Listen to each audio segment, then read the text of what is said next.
I believe we are live, and this is really American Substack. We are, well, of course, you probably know us from YouTube and from other media out there. Good to have you here. I'm waiting for Lev Parnas. Hopefully, he'll be with me in just 1 second.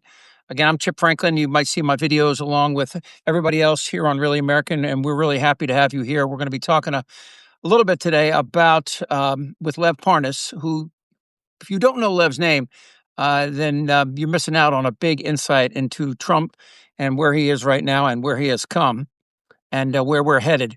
Let me just give me 1 second here while I try to bring in my guest, if I can. Having a little bit of a problem. Thank you for your patience. I appreciate it. I don't do this a lot. Let me see if I can see him in here. No, not yet. All right. Well, while we wait for Lev, first of all, again, thank you for being here.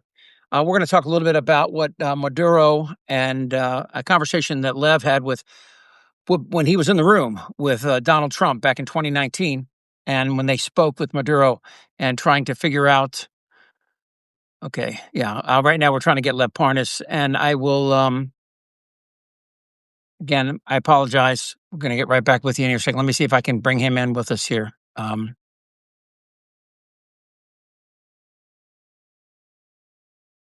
Thanks for your patience. This is, I think this is it right here coming in. Ah, there he is. There we go. There we Good go. to have you here, Lev. Great to see you. Okay. Thanks again for everybody's patience. We'll get you on the Substack platform. Yeah, it's a little different. Yeah. For those that don't know me, I did talk radio for 30 years in cities like D.C. and San Francisco, Baltimore, and San Diego, which is where I am right now. Lev Parnas is a figure of note.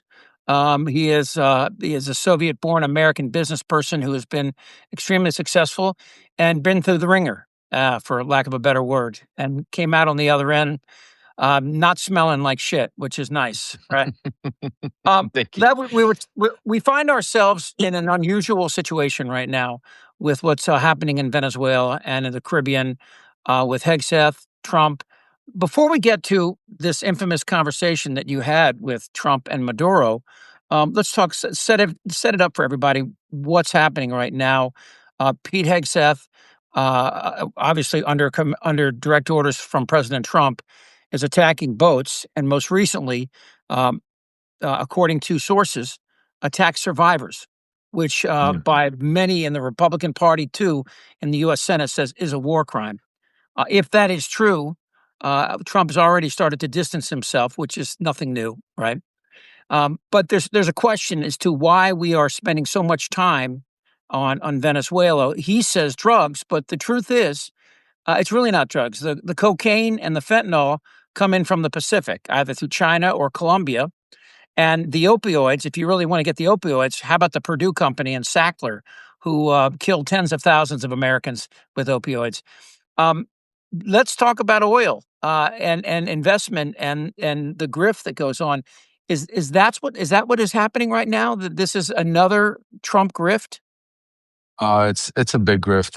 And this started back going back to 2019 when I was involved in the Trump administration. That's why one of the stories I broke today that Trump is having a meeting take place where he's going to have Hegseth, he's going to have General Kane, he's going to have also Susie Wiles and others, Stephen Miller there to discuss about what the next step with Venezuela is. The fact that we had a whistleblower or sources that came out, which is great, that broke the story that about the double tap, about Pete Hegseth killing survivors, that right now that put a very big, what's it called?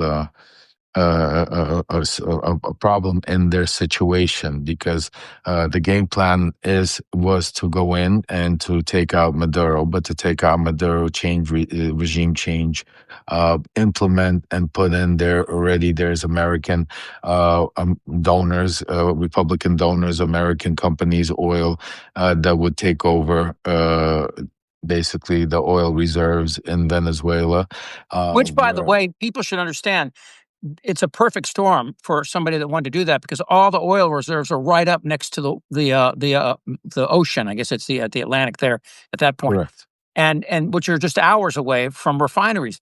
But isn't it safe to say too that one of the things they want to do is not just necessarily take it over, but also control Venezuela from putting it on the market? Because with Venezuela off the market, it drives the prices higher, right? And that's a real right. Chip, 100%. You've hit it on the bullseye, and that's another reason why you're seeing such a relationship with Saudi Arabia. That's another reason why you're seeing Trump allow Russia to take over and do whatever they want in Ukraine. That's another reason because of Russia's relationship with Iran, the Middle East. It's all about the oil. Because if you think about it, if today Saudi Arabia, America, Russia, and Venezuela, which controls the majority of all the oil in the world, they will control. That's what OPEC basically. I mean, they will control. I mean, they will control the prices of oil. They will control what happens. That's why Maduro even wrote the letter yesterday to OPEC. He wrote a letter saying that we are about to get invaded, not because of Saudi, because they're trying to take away our oil reserves. And Maduro knows that because the players that were involved are the same players that were. See, this is the interesting part. The players that right now are trying to take Maduro out are the same players that were involved that were giving him a soft landing. That were trying to give him a soft landing before, because back then in 2019, it was the same game plan to control the oil, but you need to get rid of Maduro. So And for people should understand this, that Venezuela has more crude than Saudi Arabia and the United States combined. I mean, they have more oil than anybody. And with that comes obviously internal power struggles on what to do with that, how to price it. The people that are living in poverty, like in Saudi Arabia as well, and many of these oil-rich countries. And one more thing about the drugs that I think everybody should understand. Yes, some cocaine does come out of Venezuela, but it goes to Trinidad and then to Europe. They don't trust. They're smart enough not to try to come in through, the Gulf of Mexico, not America, and they understand this. But you're right. This is nothing new. Under the Reagan administration, they tried this in Central America. They tried to go in and have regime changes because, wait for it, they wanted American businesses to take advantage of that cheap labor and to be able to, to go down there and for pennies on the dollar, what they'd have to pay American workers. This is all Republicans. This is never, Right. the only real screw up the Democrats did was the Fast and Furious under Obama, which was trying to track guns by giving them guns and trying to get back to the cartel. The cartel is bad. And there's no doubt about that. And everybody knows that. But this is not that. No, this is definitely not that. And right now, you're seeing a regime change being played out in two different countries. One being Ukraine, and the other one being Venezuela. Both, Venezuela being right now, which is going to be discussed today, how this is going to take place. In Ukraine, you saw the meetings yesterday take place in Miami. And just think about this, Chip. You had the Secretary of State sitting there, Marco Rubio, dealing with the Ukrainians, right? Yeah, and on the left you had Jared Kushner, on the right you had Steve Witkoff. And after that meeting, who's going to see Vladimir Putin? Not the Secretary of State, not Marco Rubio. You got Jared Kushner and Steve Witkoff. They're going to meet with Vladimir Putin. That should give you a good preamp of what's going on. Same thing here in Venezuela. And just for the record, people that don't remember that, MBS contributed $2 billion to Jared Kushner's investment fund, which is run by Steve Schwarzman. I think his name is Steve, who is a close friend of Trump's. So, it's not like this money is that far from the Trump family. And of course, Ivanka's relationship with China. And who else knows what kind of grift's out there? Because there's no apparatus to track it because they control it all. And there's so many grifts going on, and that's one of the things. One of the things I'll tell you for the real American subscribers there, you need to understand one of the biggest grifts that's happening, which we're going to expose, is I call them Twiddledee and Twiddledum, Eric, Trump, and Don Jr. They couldn't get themselves out of a closet, but their partner right now, who was installed, is Steve Witkoff's son, Zach. So Zach Whitkoff right now is partnered with them, and that's why you're seeing, the tens of billions or 5 billion or 10 billion, whatever was reported that the Trump family made, because they are now strategically. See, Kushner is on a different level now. Kushner right now is being sent to really take over international, like, between the Middle East. This is a big oil, gas, mineral play that's happening worldwide, between Venezuela, Middle East, Russia, Ukraine, all of this. But the Tweedledee and Tweedledum and Zach Witkoff are running around trying to stay under the radar, doing, crypto deals, doing real estate deals, selling phones, opening up private clubs, doing little bits of. You even had. This is the crazy part. Just think about what the New York Times just reported. What I've been breaking for the past 6 months about the corruption. Now they even talk about Gentry Beach is mentioned in there, about talking about Nord Stream 2. Gentry Beach went to college with Don Jr. I know Gentry, but I know that group very well. They tried to, even in the first administration, do business together. He was one of the guys that Donald Jr. brought into the White Oval to meet with Trump to discuss a business deal that they were partners on. That was never reported on.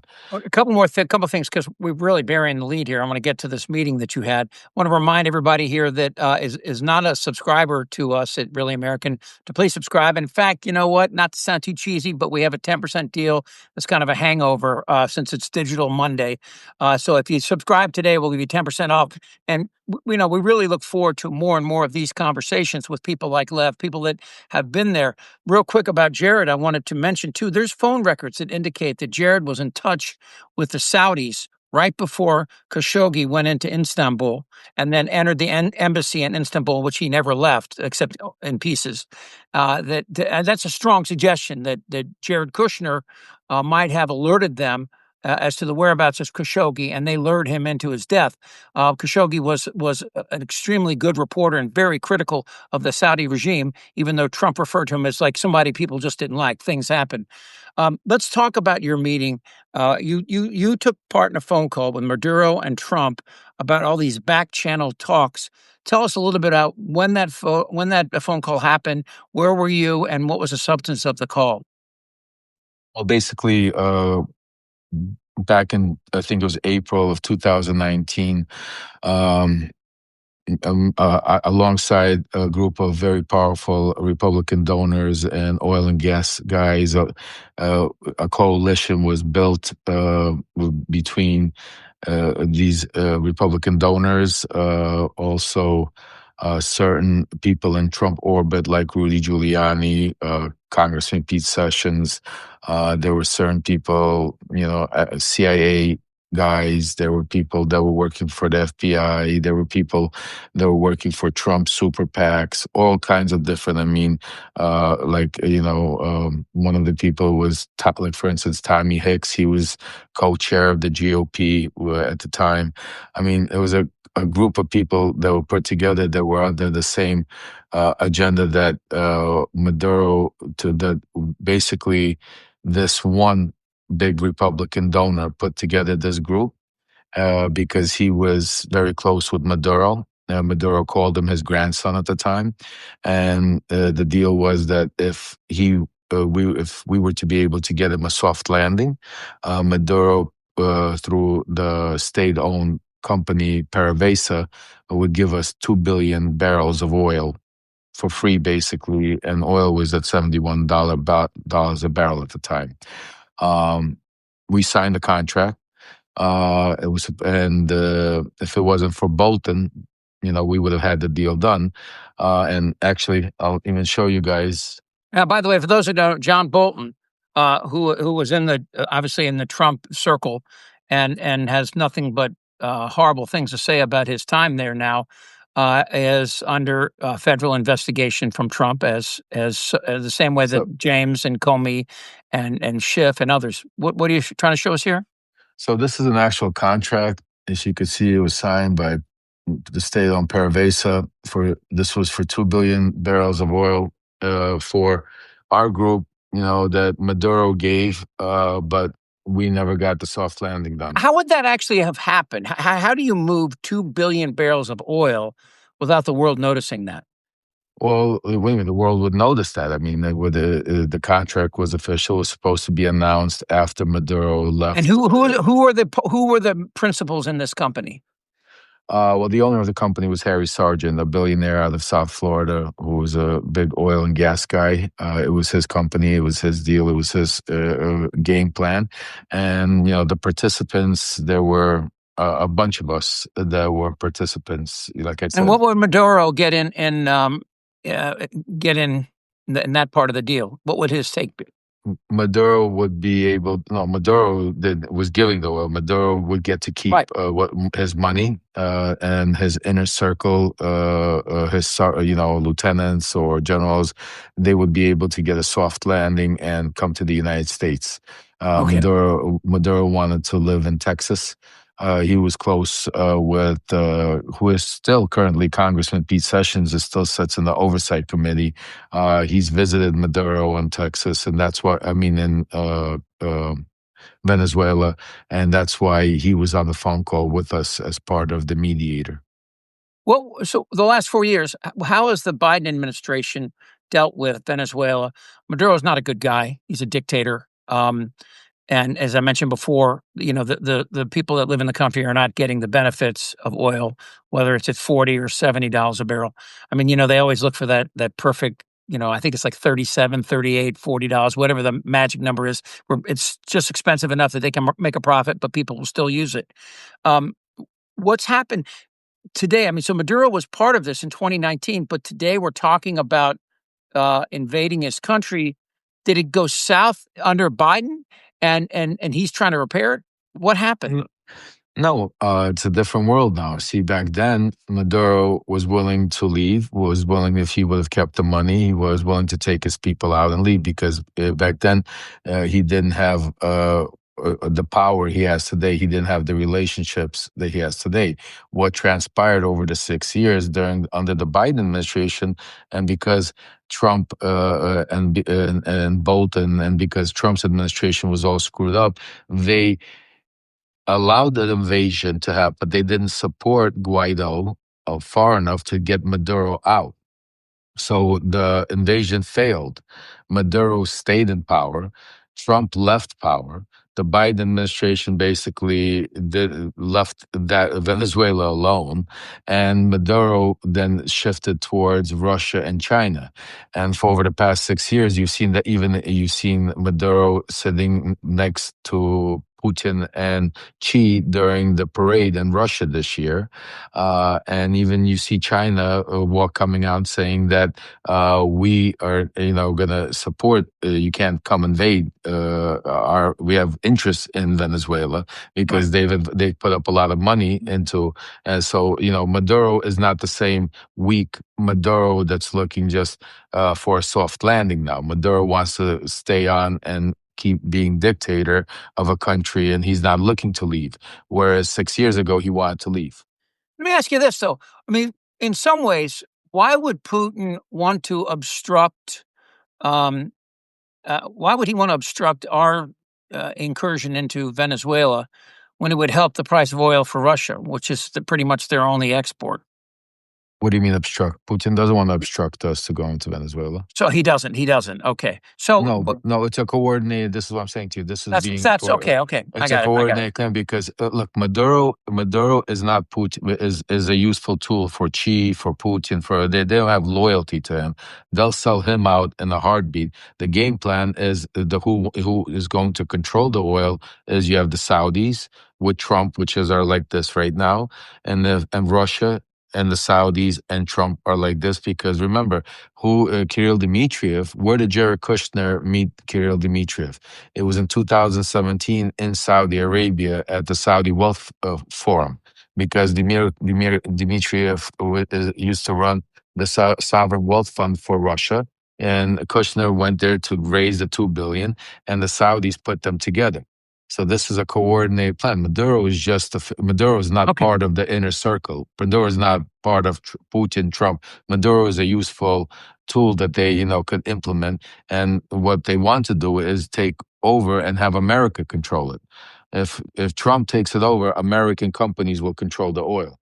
Haven't we learned this lesson? This is what we were going to do in Iraq. Wolfowitz and Pearl in the 90s had this plan for going into Iraq. And that's, we were going to be, remember that? We were going to be treated as champions and heroes. And of course, a million dead Iraqis later, or not anything close to that.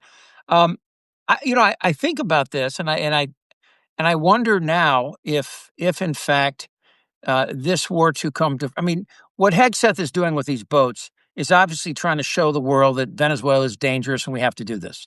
Except they're killing fishermen and bus drivers and people that take these dangerous trips on these boats for like $400 or $500. They don't get much money to transport this cocaine to Trinidad. That's the illegal stuff. Of course, now that their entire fishing economy is frightened because they're afraid to go out and that they're going to get killed. And I wonder, just how the Republican Congress would view an attack on Venezuela, especially now with the latest information that we may be killing survivors of these attacks. And also, there's a lot of media down there interviewing people that don't want the Americans in there. Why would you right now at this point? Now, how would it possibly benefit them unless they're being lied to and told that if Americans take over, they'll benefit more in the sale of crude to the world. But back to my original point, I think it's about controlling the crude, not selling it. Oh, absolutely. It's about controlling the crude. And again, it's propaganda. America has a tremendous propaganda machine, especially the MAGA and Trump. And to be able to put that switch on over there and selling them a dream is not the issue. This whole Hegseth thing that, is definitely become a problem, as we spoke about, thorn in their side right now, because, it definitely you have a bipartisan right now group of congressmen, Republicans, and that are standing up and saying, something wrong. We shouldn't be killing. We shouldn't be, we need accountability. We need answers, and we need to understand what's going on. That is why, as I reported, and why we broke the news is why Trump is having this Oval meeting is to figure out what are the next steps, because he has several things that are going into play. A is taking over, obviously controlling the financial part, putting American companies, their own donors in. B, he's also using this as a play, as an ammunition, because, the 2026 midterms are coming up. And this is a way he's still, when there's wartime, if there's invasion, if there's something going on, then, it's a way to be able to stop, halt, maybe the midterms, the elections and stuff like that. So there's a lot of things in play that are, and that is why they're having this meeting. Am I remembering this number right? That there is, there's close to 1 trillion barrels of gallons of oil in barrels, barrels of oil in Venezuela. It's insane, right? It's insane. It's okay. Insane. So obviously there must be a lot of money involved here, and who are is MBS and Trump, are they the main partnership in this deal? And is Putin in the mixed, or absolutely. How to what degree? Really, it's like how does Trump communicate with him? Is it through MBS, or does he literally call him and do they talk about this? No, first of all, they speak literally. He calls them, they speak, but they have a connection. Whitkoff, you gotta understand. Nobody has seen, Putin hasn't seen his own maybe chief of staff 7 times in a year as much as he's seen Whitkoff. Right. Whitkoff is the communication. You've seen the leaks. You've heard Bloomberg is reported even the conversation how Whitkoff, counsels the Russians to even, praise Trump and talk to him to be able to give the, and that's why I say Whitkoff is the new Lev Parnas. Whitkoff is doing now what I did in 2016 to 2020 until my arrest. Whitkoff is doing the same thing. He's leading a shadow diplomacy. He's leading the actual conversation, the threats, finding out the stuff that should not be heard or be spoken to by actual diplomats or officials. There's a lot here. By the way, this is Lev Parnas. I'm Chip Franklin. This is Really American. Thank you for being with us today. We're doing this more and more frequently, and 2026 is going to be a big year for us to really to tie into these very important matters and to get the information to you. We do appreciate a lot of people today are sending notes, and we appreciate that. One of the notes, as an aside here, is why is Congress being so quiet? Well, this will help America in a lot of ways in these oil-producing states, right? I mean, in other words, Oh, if Venezuela's pipes are shut down or controlled, I mean, that's great news for us, right? I mean, you got Trump right now trying to build rigs off of Santa Barbara again in California, and obviously Newsom and others are trying to stop that. I guess the real question for me to you is do you worry about your status with everything that's going on with deportations? Obviously, you can't be welcome in the Trump circle anymore. I mean, um, and uh, and I wonder, that's the first question. Is like, how do you feel all about this? And I guess the second part of this is I wonder how this deals with the war in Ukraine. Obviously, we're backing off. We're telling Zelensky that if he doesn't do exactly what we say, we're going to pull support. Obviously, we're telling Putin knows that as well. Does that factor at all in what's going on in Venezuela, or is it just a sidebar issue that one hand washing the other? no, I mean, all of it is a combination of how it all factors together because, like I said, this is all a play for power, oil, and control of geopolitical, strength. You see the same players and same partners involved, and it's the same thing. It's oil, gas, minerals, and it's also just like the New York Times basically just validated everything I've been saying for the past years. Is also all of the money that's being made on the side by the different people in Trump's orbit, and even Trump donors, Trump supporters, and now Trump has also learned from Putin that who taught him is how to use his oligarchs to expand his strength and wealth and power all over the world. And that's why as soon as Trump took office, who were the first people to come and bow down. You had the Mark Zuckerbergs, the Elon Musk, the Bill Gates, all of these people that were so against now are running around with Trump all over the world to Saudi Arabia, everything, cutting deals, making billions, trillions, what Elon Musk is now becoming a trillionaire soon, profiting because of Trump in the open. I mean, just look at what they're doing with cryptocurrency. Yeah, I've got to ask you this because you just said something that made me think of this. Um, we know many of us that have been following Trump for years, tried to get a Trump Tower, tried to get an audience with Putin for a long time. We know the infamous Miss Universe contest and the so-called P tape. But what is true, though, he did sell a property in Palm Beach for to the Russian fertilizer king. I forget the guy's name, one of the oligarchs, and that guy just tore it down. And this pissed off one guy whose name I haven't mentioned, who should be mentioned in this whole thing, and that's Jeffrey Epstein. Jeffrey Epstein wanted that property. Trump got it and sold it to this oligarch. And we hear more and more now. Of course, we're not talking about Jeffrey Epstein, which is another aspect of this whole, uh, you know, uh, uh, dilemma, I guess, for the American public is to try to keep track of all this. It reminds me of what Bannon said: throw enough shit at them, and they can't focus on one, right? And boy, there's a lot out there right now. Um, do you think Epstein plays at all into this? I mean, not Big just time. okay, not just the Big. sexual stuff, but the we've heard the crazy stuff that he was Mossad and all this other stuff, and that he had this information on these people, and maybe that's what's really in these files that Trump doesn't want anybody to know. How does Epstein fit into this, as far as you can see? Well, it's not even how I could see. I mean, I've reported, I have contacts, I have inside information that I've written about. And that's why I encourage everybody to subscribe to the Substack. Go take a look for the past 6 months. But it's a combination chip. Epstein, and you saw it play out, and what just happened in the Epstein dump leak of the Epstein estate emails. So let's go back first to what you said originally. Originally, everybody was screaming that Russians have kompromat on Trump, which is a P tape, and all of this stuff in Russia that he did during, which I've always said was bullshit, was not correct. That's not what it was. The kompromat, and I'm working on actually this story, and hopefully soon, as soon as I get some more concrete information, I'm going to break the story. But the kompromat that the Russians have on Trump is leaked not only to Epstein, but others in Trump world.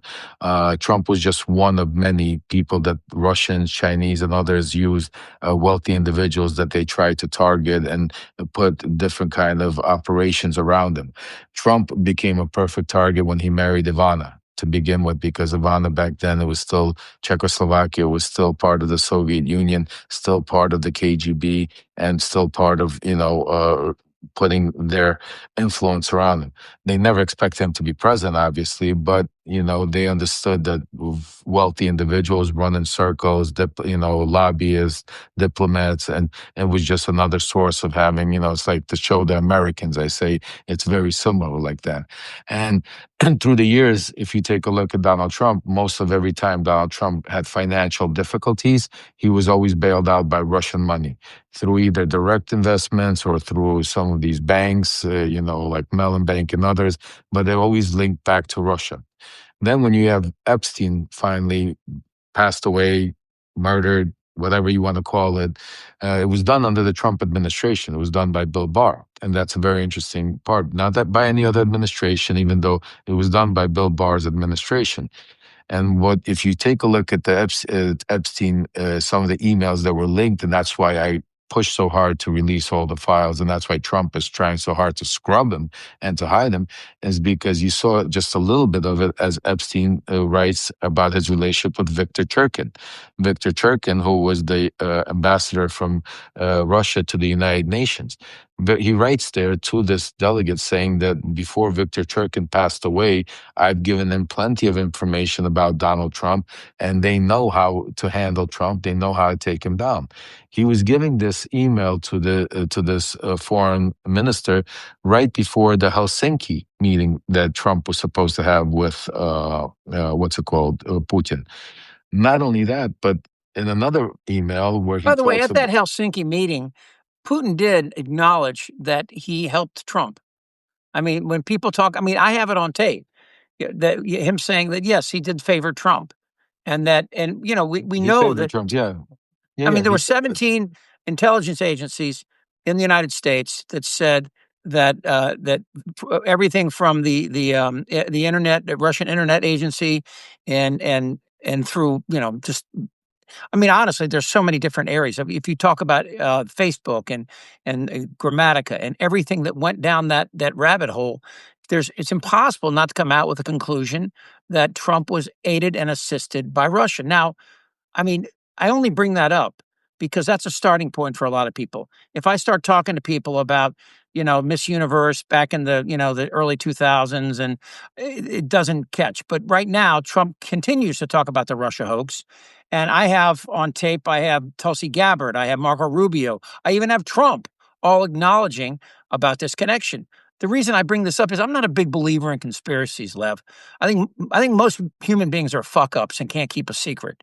And the idea that, that there's so many parts to this and it's being kept away from the American public and from the media makes me ask a question, that what is the big thing on the line that keeps everybody quiet?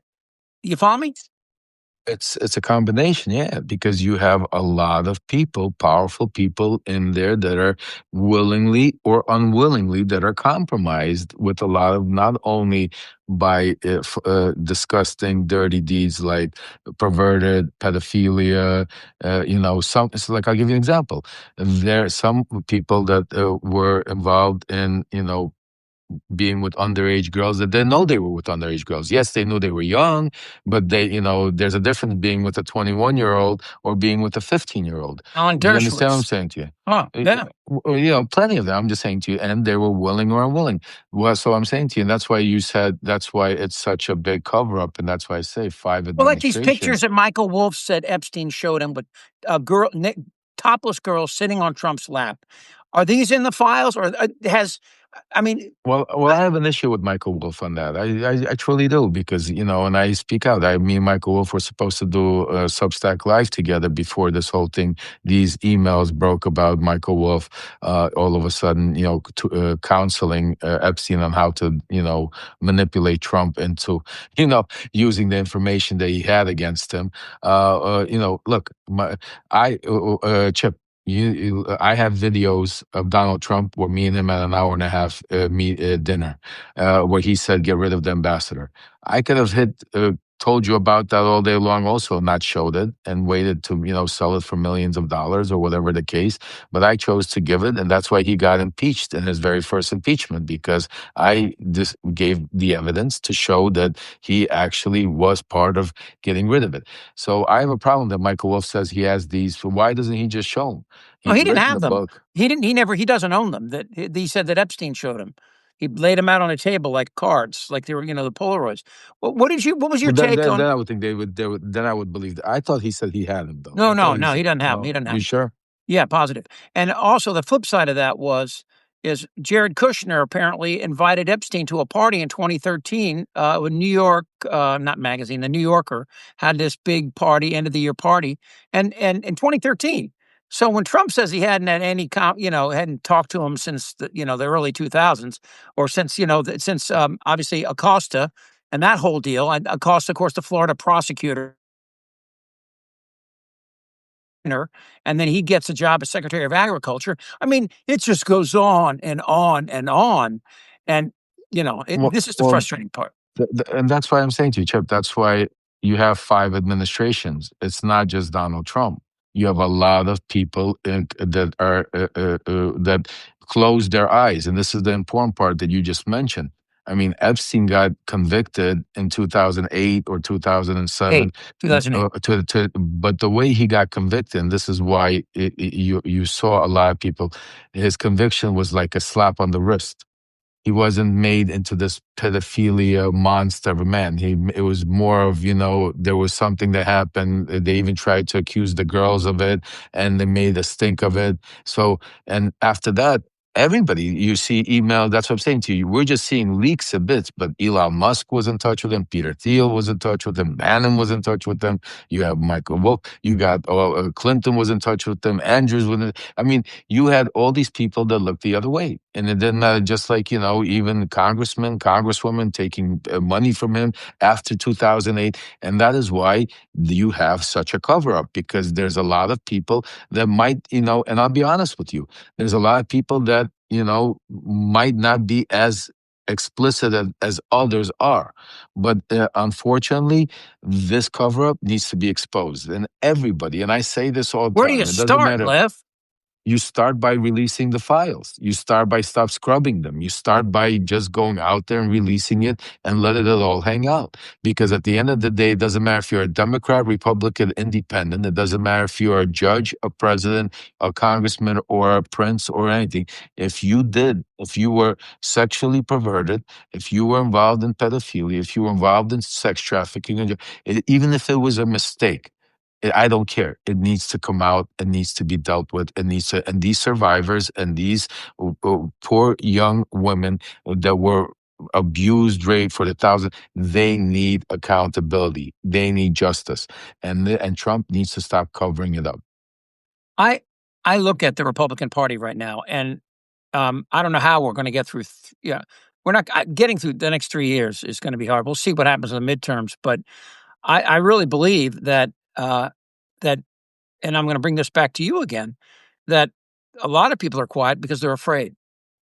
I think there's a lot of people. I mean, if you look at the Kash Patel and Dan Bongino, I don't know him very well, but he doesn't seem like the kind of guy that would buy into this. He just doesn't seem like that, and that's why we don't seem to hear a lot from him. And there was rumors that he would leave.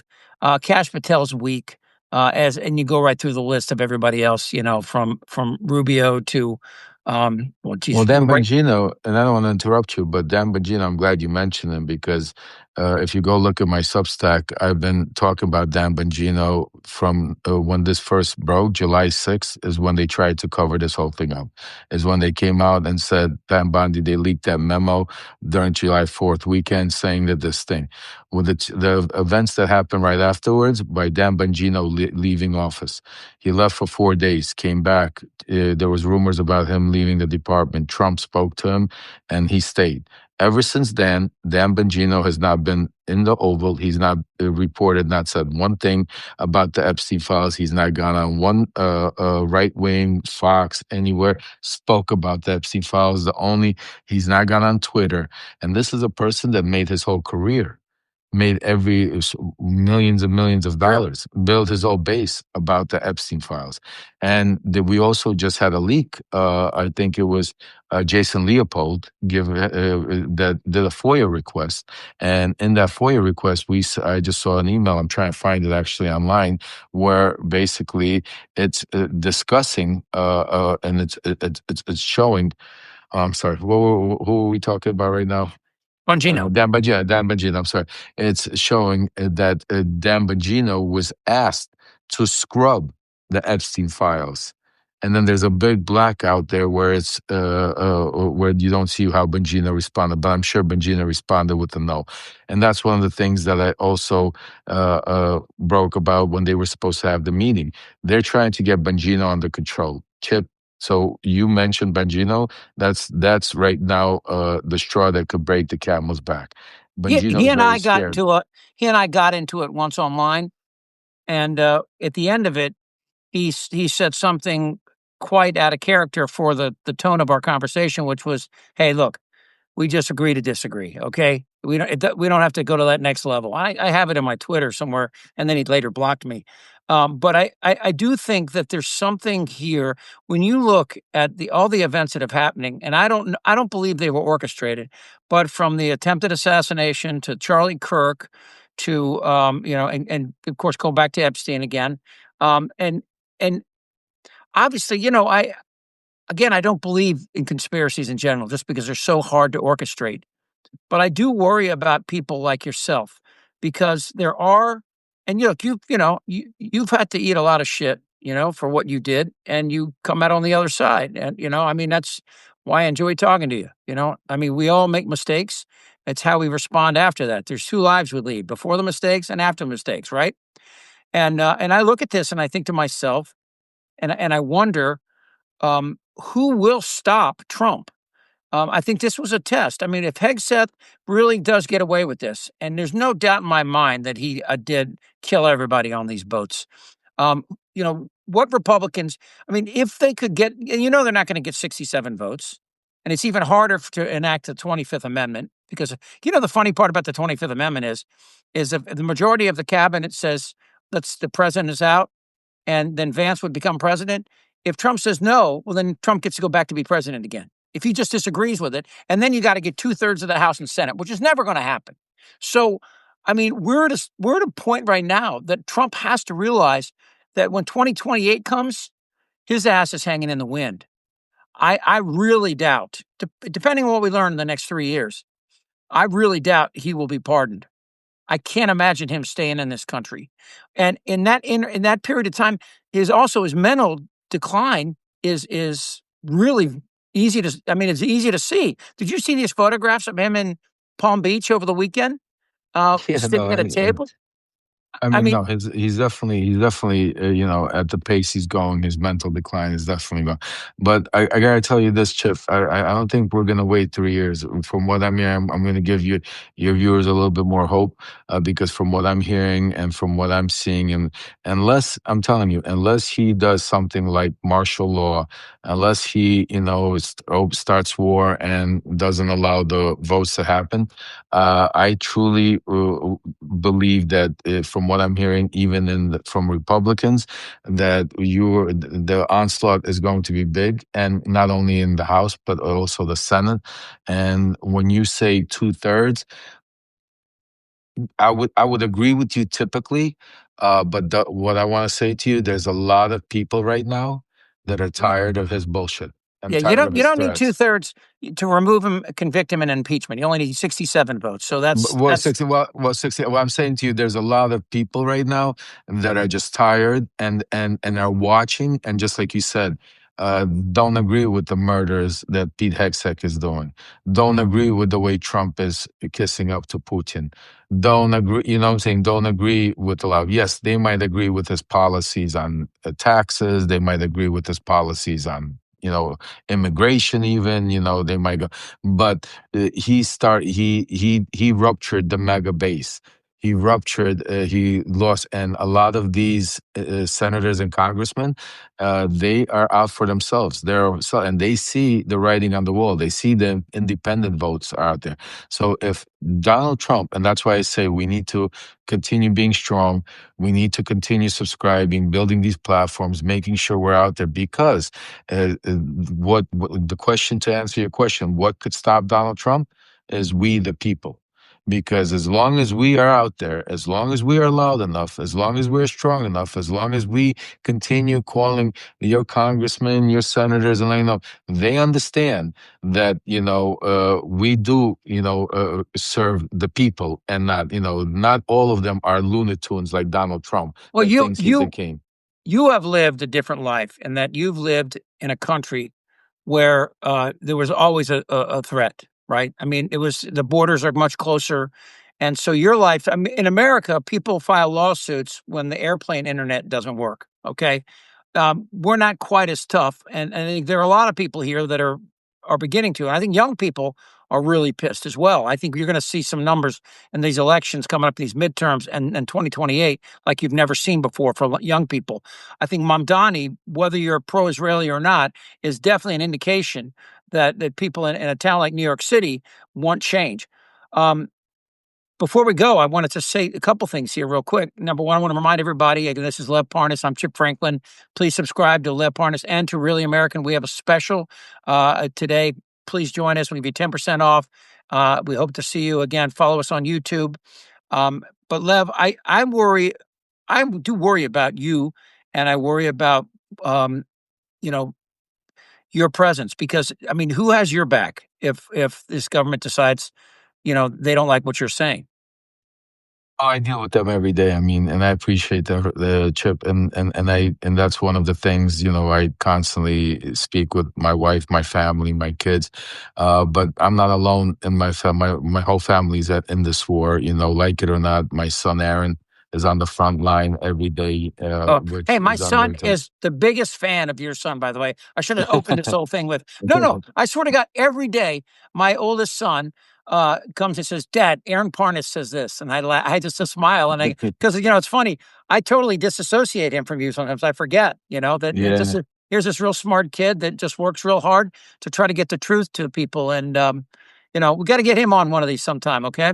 Oh, absolutely. Okay. We'll get them on, and that's why. So our whole family's in this fight. I don't talk about everything they try to do to me to keep me quiet, to shut me up. I'm still on supervised release, and yes, it is scary. But the reason why I do it is because I know what the results are if we don't fight back and save our democracy, and that's why I'm doing everything I can. And it's, again, I'm only able to do it because of the support of each and every one of our subscribers, each and every one of our followers, because I don't have corporate sponsors. I don't have Elon Musk billionaires. I have each and one, the subscribers. And that's what keeps me safe, having the platform, having the voice. And that's why we put together now, this GoFundMe to be able to go out there and put together a powerful team to be able to, because the difference is, Chip, that I think the Democrats they need one more thing that they're missing, is they need people like me out there, not just on social media platforms where we're in echo chambers, but really out there talking to the independents and conservatives and the Republicans, because we could relate. Because I don't go talk about policies, I don't go talk about trying to convince them to convert to Democrats, or I go out there and I just talk about truth about how Donald Trump just lies to them, and they could be the next Lev Parnas. Well, They could be the next guy. Yeah. The comments here today show a lot of love for you, my friend. And I look forward to talking to you again real soon. Again, Lev Parnas, follow him on Substack and on all social media. Again, Really American as well. Please subscribe, and we'll do it again soon, okay? Thank you so much for having me. And definitely for all of you out there, just, hit that little gray button up there and you'll see Real American. You'll see Cross Pollinate. Definitely subscribe. Independent journalism is the most important thing we have. And Real American is on the rise. Follow them on YouTube. Really great channel. And I'll be doing a lot with them too. So It's going to take follow and subscribe. all of us working together, without a doubt. Absolutely. Yep. That's what it's about. It's being together, joining, one unified message. And that's why we are going to get our democracy back. So God bless each and every one of you. Be safe, my friend. Talk to you soon. Take care. Thank you. Thanks again. Again, that is Lev Parnas, and I'm Chip Franklin. This is Really American. Thank you so much for being with us. You can, we post new videos. Actually, I just posted a new video on YouTube today about Trump's mental health and this deterioration and what it means. I think if you look at what Marjorie Taylor Greene has said, I think that thought is going through MAGA right now. That this beginning to get the idea through, not all of them, obviously, but I think a substantial plurality that this guy was never on their side. Anyway, that's it for us right now. We'll be doing this again real soon. I'm Chip Franklin for Really American and our Substack. Please, again, it's so simple. Just go subscribe. And if you do it today, we'll give you 10% off. It's, kind of a cute little thing, but we really want you there. And we truthfully need you there. Thank you so much. Again, talk to you soon.